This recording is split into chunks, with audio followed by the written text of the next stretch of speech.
坐着神马下去了吧？ But I've known you too long, it hurts to watch your blue eyes fade to gray. 我在这个碉堡里面。 Fade away as you fade away. 这是个空城计吧？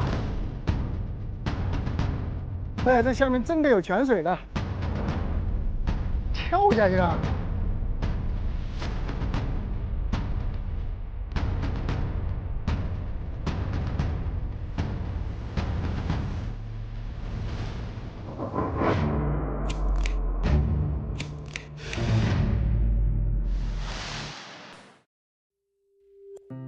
柯林斯城邦曾经是古希腊世界最繁华与富裕的地方。这里不仅拥有柯林斯卫城这样险峻的军事要塞，以及繁忙的码头，它还拥有完整的制陶工艺，以及由此而形成的成熟的经济产业链。这一切都使得它理所当然地成为了古希腊世界最具影响力的地方。又因为它处在希腊大陆与伯罗奔尼撒半岛之间的地峡这样一个特殊的地理位置上，又使得它数千年来一直都是兵家必争之地。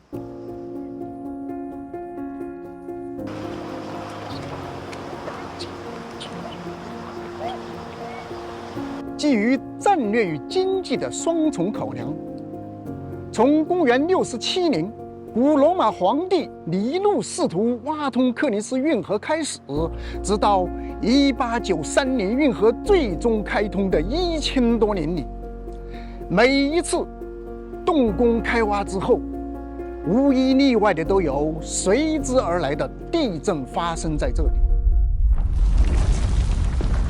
在1858年的一场大地震之后，古柯林斯遗址以及周边的村庄都被摧毁，而柯林斯卫城也最终被遗弃。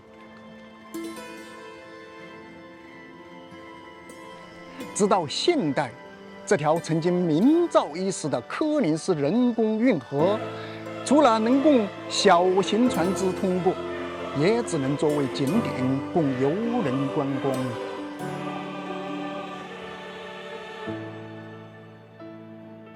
现代的柯林斯虽然褪去了它古时的风华，但是我们依然可以从它留下的点点滴滴中，感受到它曾经无限的风采。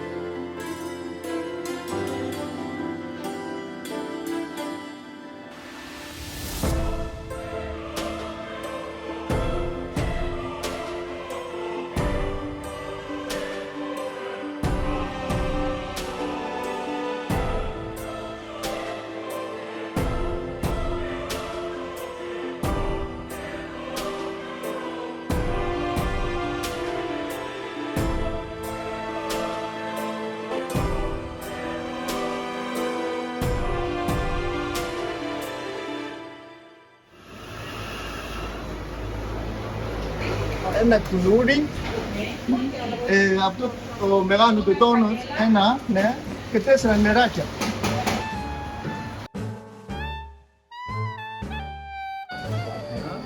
Και τα νεράκια, θα το πάρω.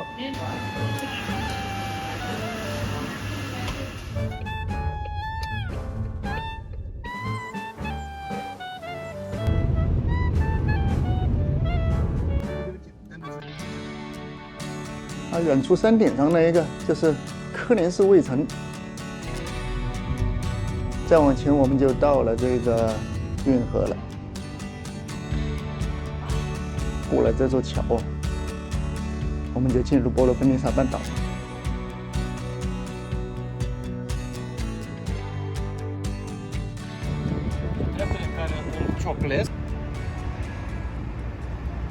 好，我们现在所在的地方呢是科林斯运河。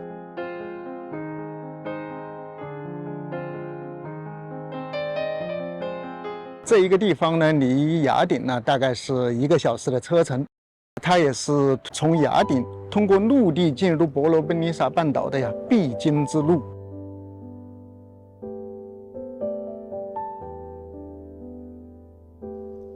科林斯运河的挖掘项目，从最初的设想到最终完工，跨越了2000多年的历史。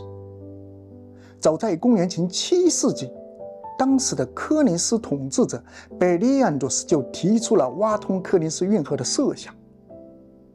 后来，不知是何种原因，他转而修建了一条陆上的运输道路，船只可以沿着这条道路从地峡的一边拖到另一边。今天，我们还可以在运河旁边看到这条被称作为 Diolkos 的车道遗迹。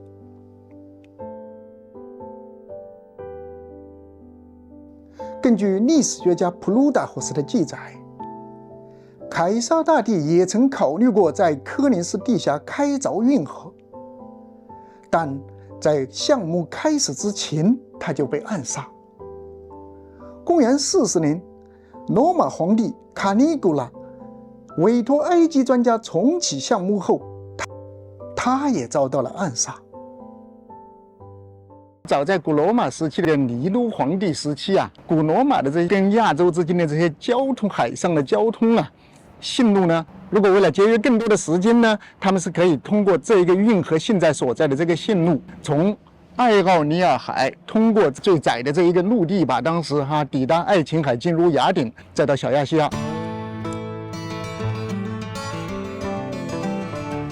古时候的这个船只它没有我们现在的船只那么大并且呢，它都是要沿着这海岸线走的，它不能说从海的中间横穿过去它比较小，那样呢风险比较大，所以它就是沿着海岸线。如果沿着伯罗奔尼撒半岛转一圈，转到雅典去呢那就会浪费很多的时间了。所以呢，尼禄呢就想到了把这个地方给挖通。所有的这个运输这个船只什么物资运输呢，会节约很多的时间，因为它避免呢要围绕伯罗奔尼撒半岛转一整圈，这一整圈呢可能需要1天甚至更多的时间。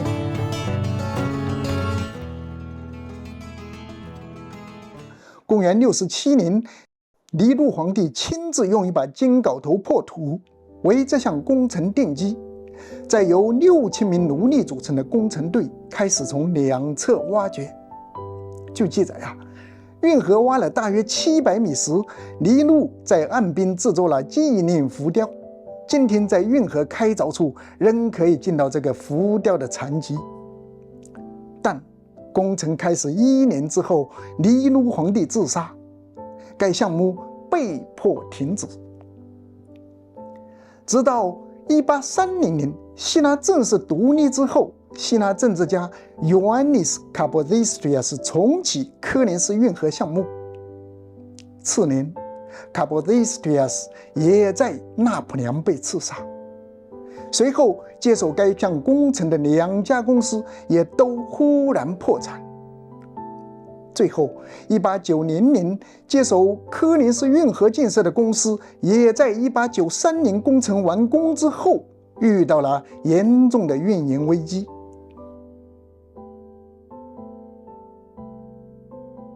整个这一条运河的长度呢是6公里多一点，6300米左右。那么它的这一个深度从我们现在所在的地平面一直到最下面呢，大概是87米左右。从下面水面再到下面应该是8米深的水8米深的水。然后水面的这个宽度呢24米左右，应该是。在那个时候这一条运河呢是非常繁忙的因为在那个时代的这些船只它都相对的小一些不像现在有这个万吨巨轮，那这儿就不能通过了因为一呢是它的这个水面宽度太窄只有24米左右，二呢是现在的船只的速度呢也比较快这后面的这个排水量比较大，排出来的这个水的浪花可能对运河两边的这个墙壁造成冲刷损坏，所以呢，现在的大船只就不允许通过这一个地方。万一要通过这儿过去呢，只能把发动机停下来，有前面呢有一只小的拖船，把大船慢慢的拖着经过这一条运河。那么通过这一个地方之后呢，我们正式进入了伯罗奔尼撒半岛。古希腊一些有名的比较著名的这些城邦啊，基本上都是从伯罗奔尼撒半岛发源起来的。哎，这儿有一个旅游信息田吧，我们去看看去。哦，这里面这都是伯罗奔尼撒半岛的一些著名的景点啊。这一个是古科林斯城，麦西尼古城我们也去过了。啊，这一个是那普良的布吉城堡，我们上次也去拍过的。BW 是古剧场，我们去过了的。这一个很美的，这是一个中世纪时期的古城。莫伦瓦西亚这个地方，我们过段时间就会去。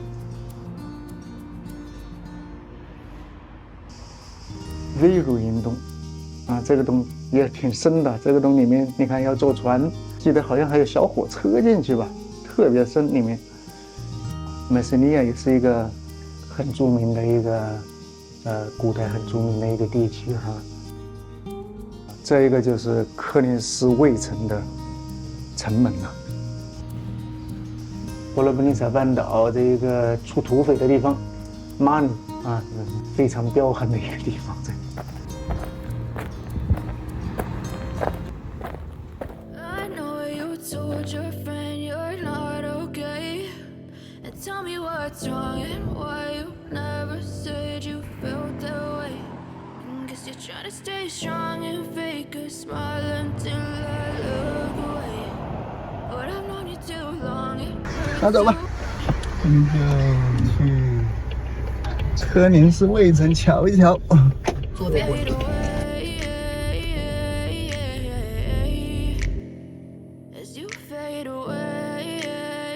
我们这就正式进入柯林斯卫城了。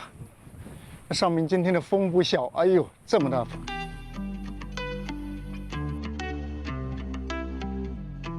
你看。这就是柯林斯卫城正式的入口，看到吗？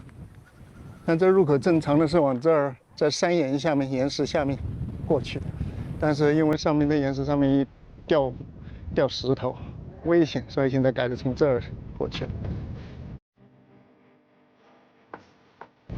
我们现在还没进来，应该在这个地方。往这儿1道门、2道门、3道门。哦，这还有一个吊桥。古代柯林斯那是个很大很繁华的一个城。柯林斯主城呢，其实它也包括这个柯林斯卫城。我们说雅典卫城，卫城嘛是起防卫作用的。雅典卫城下面是古雅典阿哥大布拉卡古城区，而这儿呢，柯林斯卫城下面就是柯林斯古城，很大很繁华的一个城。Yes, it's still in here. Oye, first of all, nasa rin sa kadiano. Appena di questo lopo e hiena castro fenete tine. Monte Scuffè. In micro Castro. Ne? I Valenti. 1201年的时候，这一个地区的自封为领主的，他叫什么？叫 Leon Sculos。那时候是拜占庭时期嘛，所以这个 Leon Sculos 呢，他跟这个当时的拜占庭国王 Alexis 3世，他反对他，所以他就在这儿说这是我的领地，我自封为领主。然后呢，他就占住了这个地方，包括那普良啊，包括下面的科林斯，还有什么底比斯啊，他都纳入了他的领地。然后当这个十字军第4次十字军东征之后，这个法兰克十字军回到希腊之后，当时呢 ，Leon Sculos 他就以这个地方为他的据点啊，因为这个地方易守难攻嘛，这么险峻的这地方，所以这法兰克人呢，这个在要进入伯罗奔尼撒半岛呢，他首先要拿下这个地方，但是呢，这个地方又这么难拿下，他怎么办呢？他把这儿围攻呢，围了3年。那么刚才我说的对面的那一个城堡呢，就是法兰克人在这儿围攻的时候，他们自己进了那个城堡啊，就在里面，从那个地方来攻击这个地方。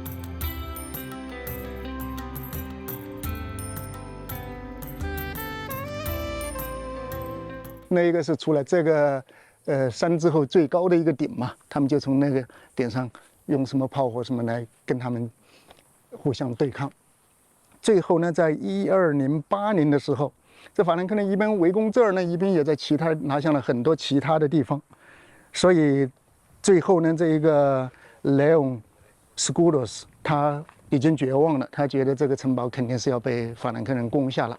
你看他呢是一个很傲气的一个人，所以他就骑着他的马从山顶上直接跳崖自杀了。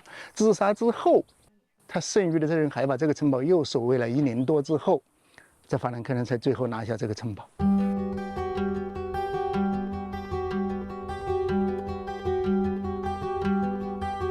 之所以说他易守难攻呢，除了他这个地势非常的险峻啊，我们要从下面看的话，它就是好像在一个平原上突兀出来的一块非常陡峭的一块大巨石一样的，这是它的这一个地势优势。其次呢，这个城堡啊，你要进入到城堡的这个核心区域啊，我们刚才进来1道门，其实呢这是第1道门啊，要进去呢一共要通过3道门，每一道门呢都是一个防守的区域。再往前走吧。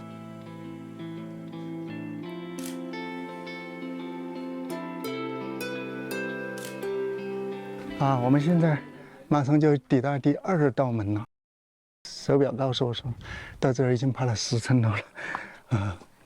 那么这呢就是第2道门。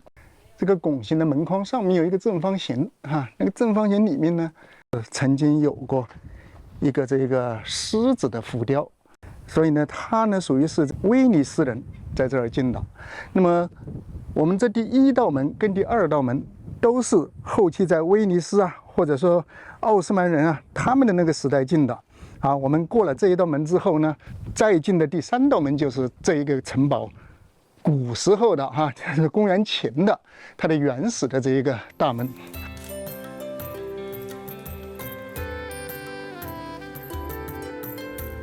现在有资料可以追溯得到公元前7世纪左右，就已经有这个城堡的存在了。所以呢，在那个时候呢，它没有城门呢，没有这么多，它就1道城门然后呢，可能防御也没有后来的这个威尼斯人、土耳其人、法兰克人在这儿的做得那么好所以他们来了之后就进了这么多城门，就是起防御作用。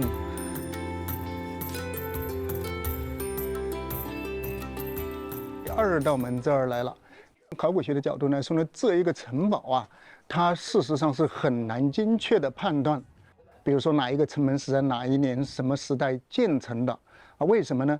因为从公元前7世纪一直到希腊解放也就1821年这个时间段里面，这个城堡经过很多次的反复的翻修、重建、扩建，所以呢，它这个最原始的这些石头呢，就是被建在了各个时期作为这个建筑材料。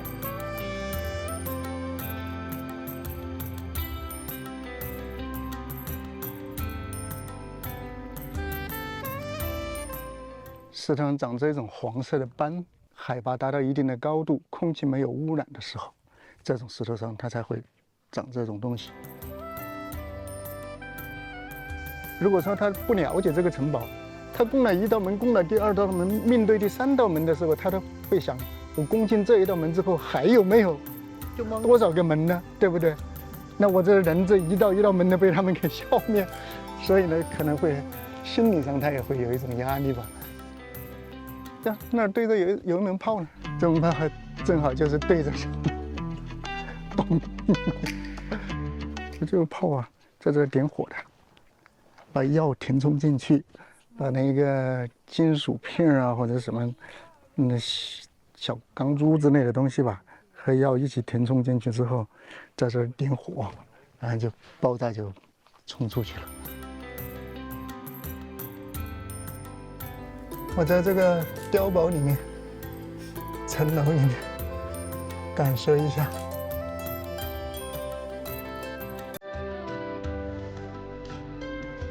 这一路畅通无阻，攻进来了，里面的人都闻风丧胆的，弃城而逃了。我们的长驱直入的、易守难攻的古城啊！有什么射击孔啊？我们在枪丛里面对着下面，就这么一条路上来，真是难的。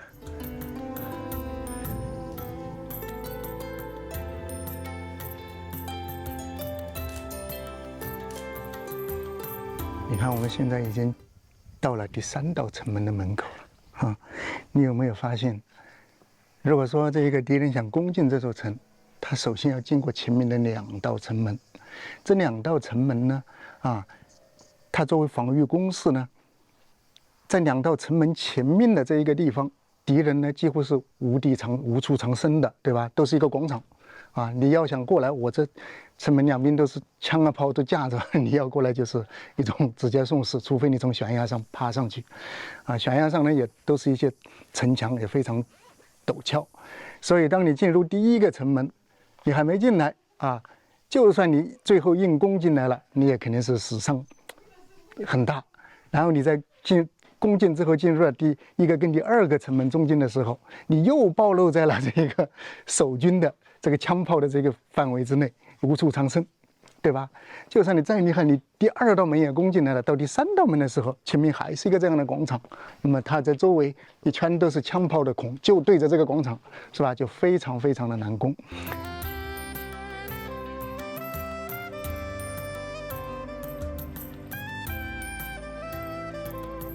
知道这个拿破仑的那个帕拉米蒂城堡，啊，它跟这是一样的一个格局。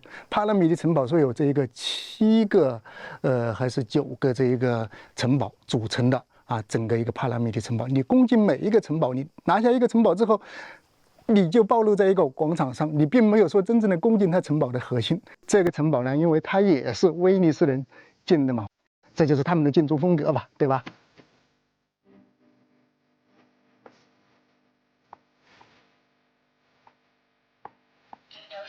这一座城门呢，就是最原始的这一个柯林斯卫城的城门，地基上能看得出来哈。当然，这也都是后来这一个经过后期的什么威尼斯啊、法兰克啊、什么奥斯曼啊他们的翻新扩建。但是呢，从地基上来看呢，这才是最早期的柯林斯卫城的这一个城门。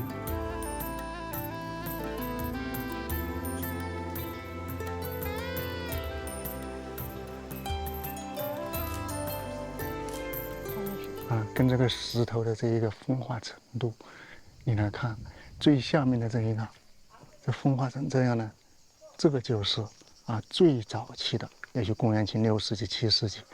在外面的这一层呢，这就是比较晚期了它风化的程度要比那个要好得多得多啊。那么你再看那上面的那一些呢，就是威尼斯、法兰克、奥斯曼修建过程中堆砌起来的。现在呢，我们就算真正的进入了这个柯林斯卫城了这里面就是柯林斯卫城的核心区域了。如果说这一队敌军要攻到这儿来估计也这个死伤的差不多了。那是一个小教堂，穆斯林的是这个。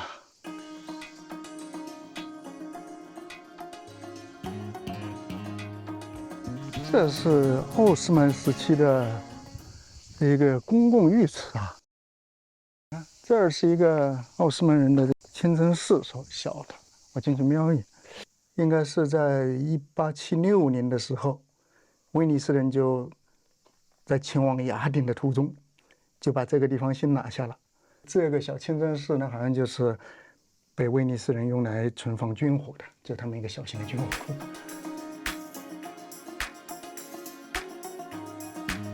威尼斯人是先拿下了那不梁，一路往东南方向，首先就要经过柯林斯，所以呢就把柯林斯卫城给拿下来了。拿下来之后就到了雅典，这是1876年的时候。到了雅典之后，就把雅典卫城的帕特农神庙给炸了。威尼斯人干的事儿。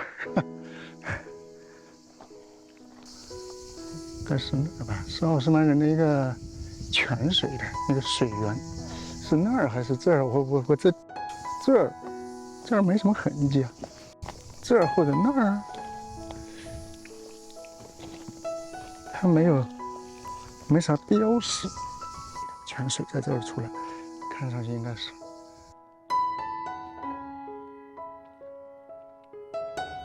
我说这个克林森卫城这边的这些周围的这些城墙，这爬上去的感觉就跟在中国爬长城一样，你看。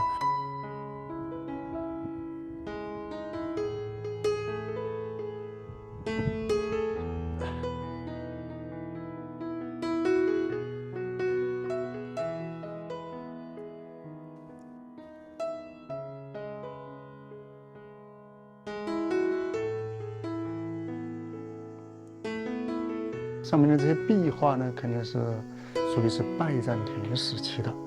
从这壁画顶上这一层，这是圆心的石头，这上面有这个壁画的这一个底料，这些再往上面呢，好像就没有这种痕迹了。这上面的这些壁画很明显的有一些弹痕呐，或者一些故意破坏的一些痕迹啊。那这个呢，肯定就属于是奥斯曼占据时期给损坏的，因为是宗教冲突嘛。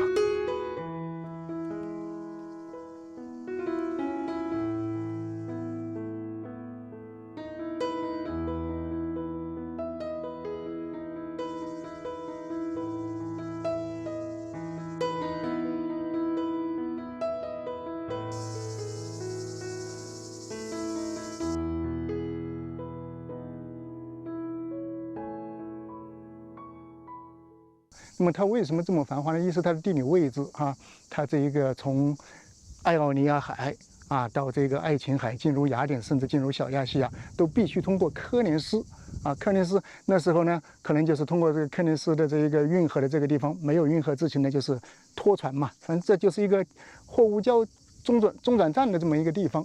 那么再往后呢，科林斯卫城上不是有个神庙嘛阿弗洛狄忒神庙、美神维纳斯神庙。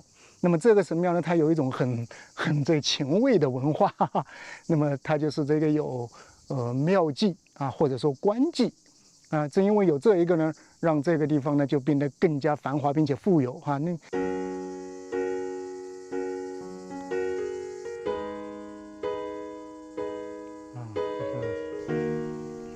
哎呀，这个石头不得了这个看这样子这么重要，围着我觉得。是不简单，这个石头，别看它这个其貌不扬的肯定有来历，大有来历。把它搬走。其实是因为这下面有个坑，别掉坑里了。就这个小广场，我们看到我们现在所在的在这一个整个这个卫城里面最平坦最大的一个广场，这下面就是拜占庭时期的一个巨大的蓄水池这下面是空的蓄水的。看不见。哎呀，下面还是老深了，看不到。装水的吗？这儿可真是这下面都是空的，很容易掉下去。这可能是一棵海棠树。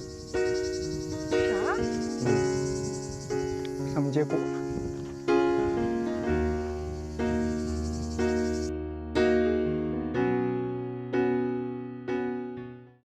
曾经这儿是那个穆罕默德2世清真寺，我感觉这下面应该就是那个水源呐。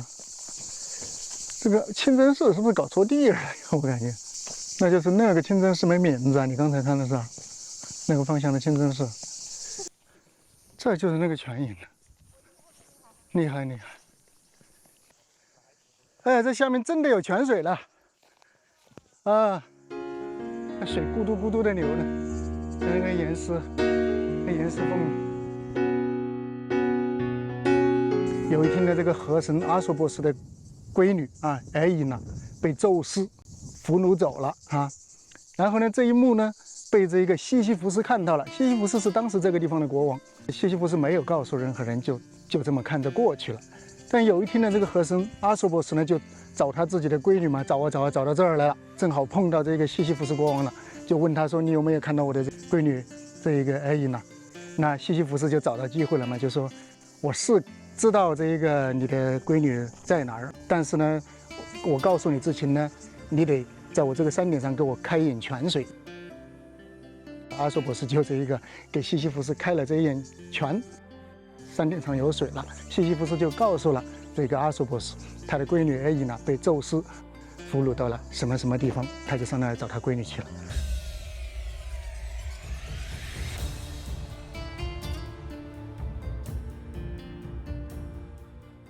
还有一个跟他相关的神话故事呢，就是美杜莎的儿子皮嘎索斯，就是一匹带翅膀的马，神马，就是珀尔修斯把对，飞马嘛，就是珀尔修斯把美杜莎的头砍下来之后，从美杜莎的这个脖子的血里面喷出来2个儿子。这2个儿子是美杜莎跟海神波塞冬之间的儿子其中一个呢就是这匹飞马皮嘎索斯。皮嘎索斯呢，这一个飞出来之后，就一路就飞就飞到这儿来了口渴了然后呢就在阿索波斯给西西弗斯的这个泉眼里面喝水。当时的柯林斯国王，这个国王呢就想致富这一匹这个飞马嘛，然后呢雅典娜呢就给了这个国王一副金的马爵吧，然后呢就当皮嘎索斯飞到这儿，在泉里面。只有他停下来才能够抓得住他嘛。真停下来在喝水的时候，这个国王就用这个雅典娜送给他的这个金的马爵，把皮嘎索斯给制服了、驯服了。所以这个皮嘎索斯就开始为这一个国王开始服务。哎呀，好深呐！哎，怎么这么狭窄的？你看。哦，这个泉眼上面是这样的，跳下去了。你们是坐着神马下去了吧？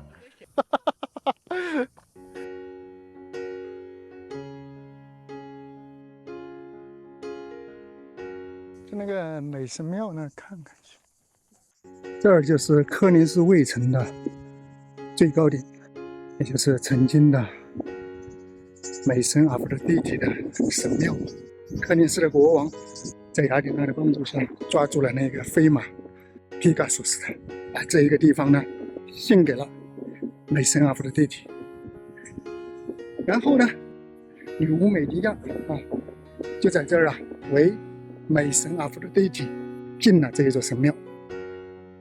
但这个地方我们看到这环境不错左边是这一个柯林斯海湾，爱奥尼亚海的柯林斯海湾。右边呢，爱琴海的萨罗尼克海湾。可以说美神阿弗洛狄忒的这一个神庙的地址非常的好但是呢，这个美神阿弗洛狄忒他看不上这个地方，为什么呀？这个地方虽然风景好，但是呢，它没有水，是吧？没有水的地方，没有灵气人也没法在这儿生存，所以呢，他就没有在意这个地方。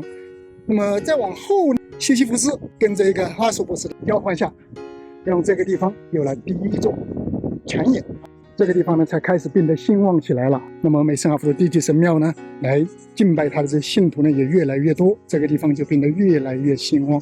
古典希腊的时候开始，美神阿弗洛狄忒这儿呢就已经有记载，有了这个庙祭。而正是因为这一种在当时来说非常先进的这一种文化传统呢，让柯林斯卫城包括下面的柯林斯古城，也就是整个柯林斯地区变成了当时古希腊世界里面非常繁华与富裕的一个地方。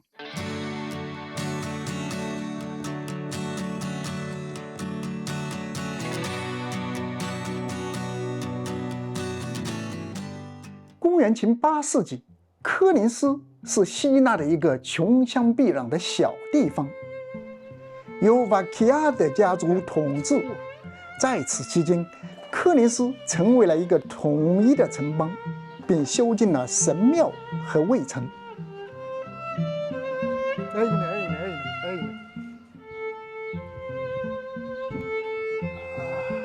这就不错。